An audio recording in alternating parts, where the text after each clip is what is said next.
कि इससे पहले भी हमारे मित्र ने, विश्वजीत कुमार श्रीवास्तव उनका नाम हुआ, रामपुरवा के विषय पे वो रिसर्च कर चुके हैं और उसमें बताया गया था कि ये जो बुल कैपिटल है ये राष्ट्रपति भवन में रखा हुआ है अभी, और जो लायन कैपिटल है वो कोलकाता के इंडियन म्यूजियम में रखा हुआ है। 2 शिलालेख है यहाँ पे। एक शिलालेख, एक जो स्तंभ है उस पे शिलालेख स्थापित है और दूसरे पे नहीं है। तो इतिहास की परिघटनाओं से हटके वर्तमान स्थिति ये है कि ये दक्षिणी हिमालय सुदूर ग्रामीण क्षेत्र का, अपने गोनहा प्रखंड का एक आन बान शान, एक मौर्यकालीन धरोहर जो है अब खंडहर बनने की स्थिति में विलुप्त होते जा रहा है, अपनी पहचान खोते जा रहा है धीरे धीरे। साल में एक बार अगर बौद्ध दीक्षा समारोह नहीं हो तो शायद ही कोई यहाँ पे आए। अब तत्कालीन स्थिति ये है कि ये नशेड़ियों का अड्डा बन चुका है। यहाँ गांजा फूकने वाले बच्चे, स्माइकर, सिगरेट पीने वाले, तमाम तरह के असामाजिक तत्व तो यहाँ पे आके दिन भर धूप में यहाँ के पेड़ों के नीचे आराम फरमाते हैं और गार्ड साहब से बदतमीजी करते हैं, यहाँ पे गंदगी फैलाते हैं।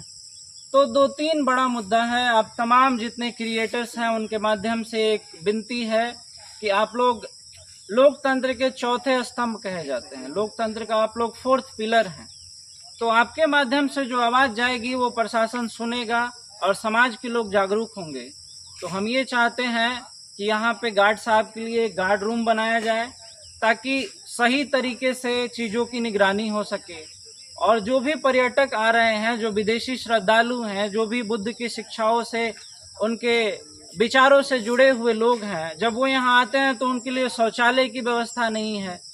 तो एक व्यवस्थित ढंग से शौचालय का निर्माण हो, एक गार्ड रूम का निर्माण हो और प्रॉपर वे में यहाँ पे डस्टबिन लगाया जाए, पेयजल की अच्छी सुविधा हो और इसमें कुछ आकर्षण के लिए फूल वगैरह भी लगाए जाएं ताकि जो बाहर से लोग इसके लिए आ रहे हैं तो पर्यटन स्थल के रूप में इसको अच्छा से देखें।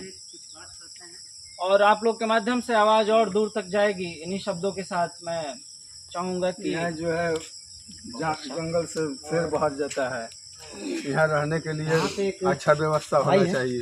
विदेशी सब आता है, हमारी सालों से होता है, कोई विदेशी भी अगर बाघ नुकसान करे तो यहाँ के साहब लोगों को दिक्कत हो जाएगा, कितना शिकायत होगा।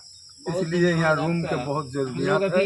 तीसरी शताब्दी में निर्मित लगभग 2300 वर्ष पुराना एक ऐतिहासिक धरोहर, मौर्यकालीन ऐतिहासिक धरोहर के पास खड़े हैं। तो आप गोनहा प्रखंड का ये सुदूर ग्रामीण क्षेत्र का ऐसा धरोहर है जो अभी इतिहास के काल पर्यटक आने के बाद यहाँ पे न तो शौचालय है, न ही अच्छा पेयजल की सुविधा है और न ही गार्ड साहब के लिए गार्ड रूम है।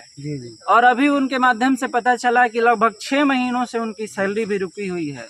वो गरीब आदमी हैं, अगर उनको वेतन नहीं मिलेगा प्रति माह तो इस ऐतिहासिक धरोहर की रखवाली कौन करेगा।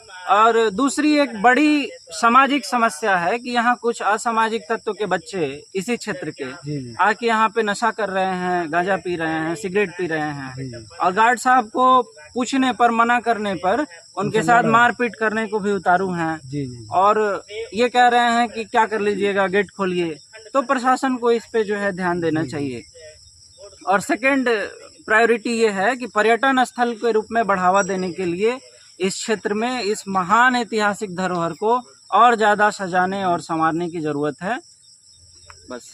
तो भैया ने बताया कि इस हमारे भारतीय धरोहर को सजाने और संवारने की ज़रूरत है और यहाँ पर्यटक बराबर आते जाते रहें, तो उसके लिए सरकार को यहाँ व्यवस्था करना चाहिए। ये देखिए, यही अशोक स्तंभ है कि वो शिला है, दोनों शिला है, एक पर लिखा हुआ है और एक पर नहीं लिखा हुआ है। दोनों शिला देखिए, ये अंदर है। तो हमारा सरकार से और यहाँ के प्रतिनिधि जो भी हैं, माननीय हमारे सांसद, लोकसभा सांसद, विधानसभा के विधायक हमारे श्री नंद किशोर भैया जी हैं, मैं उनसे कहना चाहूँगा कि आप कम से कम अपने लोकली क्षेत्र के ऐसे धरोहर की सुरक्षा और व्यवस्था की आवाज़ उठाएं और उसको उचित ढंग से सजाएं।